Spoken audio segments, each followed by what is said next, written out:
RCB வெற்றி கொண்டாட்டத்தில் கூட்ட நெரிசலில் சிக்கி கோவையைச் சேர்ந்த பெண் பலியாகியிருக்கிறார். கூடுதல் விவரங்களோடு இணைக்கிறார் செய்தியாளர் குணசேகரன். குணசேகரன், வணக்கம். விவரங்கள்.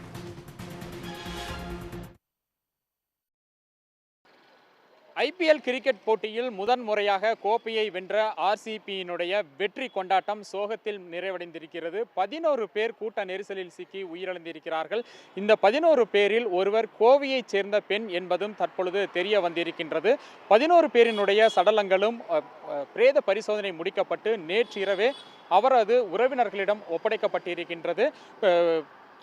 பெங்களூருவில் இருக்கக்கூடிய சின்னசாமி ஸ்டேடியத்தை மைதானத்தில் நேற்று நடைபெற்ற வெற்றி கொண்டாட்டத்தை காண்பதற்காக ஏராளமான ரசிகர்கள் ஒரே நேரத்தில் முண்டியடித்து உள்ளே திரண்டதால் கூட்டம் நெரிசல் ஏற்பட்டு ஒருவர் மீது ஒருவர் விழுந்து கால் மிதியில் சிக்கி படுகாயம் அடைந்தனர்.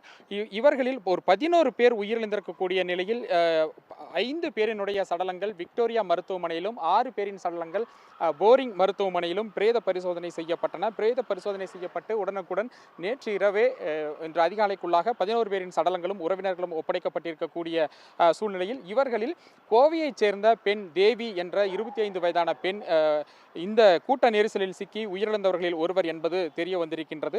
கோவையைச் சேர்ந்த தேவி தனியார் நிறுவனத்தில் தொழில்நுட்ப வல்லுநராக பணியாற்றி வந்திருக்கின்றார். இங்கு இருக்கக்கூடிய ராமமூர்த்தி நகரில் அவர் வசித்து வந்த சூழ்நிலையில்தான் நேற்று இந்த கிரிக்கெட் கொண்டாட்டத்தை காண்பதற்காக அவர் வந்து இந்த கூட்ட நெரிசலில் அவர் சிக்கி உயிரிழந்திருக்கின்றார். இவர் மட்டுமில்லாமல் மொத்தமாக ஒரு 11 பேரும் அந்த உயிரிழந்திருக்கிறார்கள். அந்த 11 பேரினுடைய சடலங்களும் தற்பொழுது இந்த பிரேத பரிசோதனை முடிக்கப்பட்டு அந்த உறவினர்களிடம் ஒப்படைக்கப்பட்டிருக்கக்கூடிய சூழ்நிலையில் அடுத்த கட்டமாக இந்த விசாரணை என்பதும் தொடர்ந்து நடைபெற்று வருகிறது. கப்பன் பார்க் போலீசார் மரணம் குறித்து இந்த விசாரணையில் தற்பொழுது ஈடுபட்டிருக்கிறார்கள். வழக்கு பதிவு கப்பன் பார்க் காவல் நிலையத்தில் வழக்கு பதிவு செய்யப்பட்டிருக்கிறது. இயற்கைக்கு மாறான மரணம் என்ற பிரிவின் கீழ் வழக்கு பதிவு செய்து விசாரணையை தற்பொழுது போலீசார் வந்து தீவிரப்படுத்தி இருக்கிறார்கள். இது மட்டும் இல்லாமல் நீதி விசாரணைக்கும் அரசு உத்தரவிட்டு இருக்கின்றது.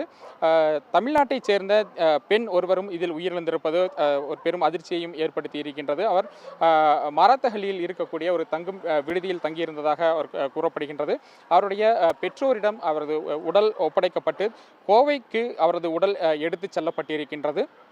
ஒரு பரபரப்பையும் நாடு முழுவதுமே ஒரு அதிர்வலைகளையும் ஏற்படுத்தி இருக்கக்கூடிய இந்த 11 பேர் உயிரிழந்திருக்கக்கூடிய சம்பவத்தில் ஒரு 33 பேர் தொடர்ந்து தீவிர சிகிச்சை பிரிவில் அனுமதிக்கப்பட்டிருக்கிறார்கள். தற்பொழுது நான் இருக்கக்கூடிய இந்த போரிங் மருத்துவமனையில் மட்டுமே ஒரு 18 பேர் சிகிச்சையில் இருக்கிறார்கள்.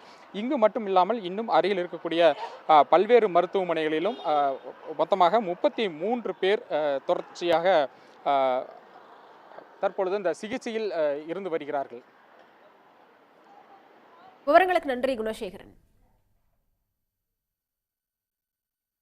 உடனுக்குடன் செய்திகளை தெரிந்து கொள்ள சன் நியூஸ் பெல் ஐகானை கிளிக் பண்ணுங்க.